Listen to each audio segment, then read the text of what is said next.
আমাদের নৌপরিবহন উপদেষ্টা বলেছেন যে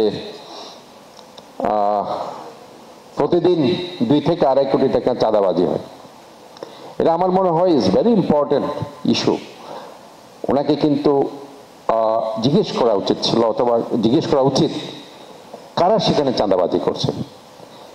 কারণ আমি আমার নিজের যে হোল্ডিং ট্যাক্স সিটি কর্পোরেশনের, যেটা আমার ন্যায্য পাওনা বন্দর থেকে 200 থেকে 250 কোটি টাকা, আমি পাই না। তাহলে দেখুন, যদি 2 কোটি টাকা চাঁদাবাজি কেউ কারা করে, সেটা 2 কোটি টাকা হলে মাসে হচ্ছে 60 কোটি টাকা, বছরে হচ্ছে 720 কোটি টাকা।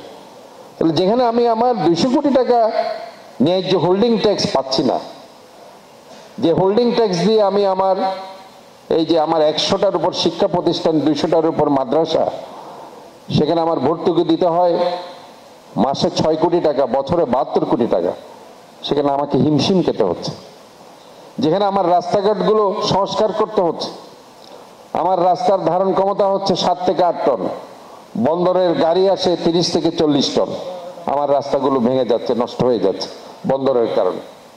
কাজে এটা তো আমার ন্যায্য অধিকার পাওয়ার, সে জায়গায় আমি পাচ্ছি না, অথচ চাঁদাবাজি করছে। তাহলে এই জিনিসগুলো আমার মনে ইজ ভেরি ইম্পর্টেন্ট ইস্যু, এগুলো আমার রেজ করা উচিত কারা সেটা করছে।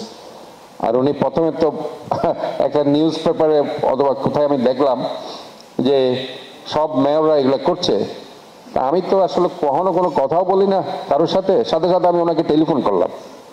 আমি বললাম, আপনি এই যে বক্তব্যটা এসেছে কোন এক জায়গায় যে সব মেয়ররা এগুলো করছে, আমি বললাম, আপনি আমার ব্যাপারে যদি কোনো কিছু থাকে তাহলে এটা আপনাকে সেটা প্রমাণ দিতে হবে, না হয় আমি কালকে প্রেস কনফারেন্স করছি, এবং এটা যতক্ষণ না আপনি দিতে না পারেন আপনাকে আমি চট্টগ্রাম শহরে ঢুকতে দিব না।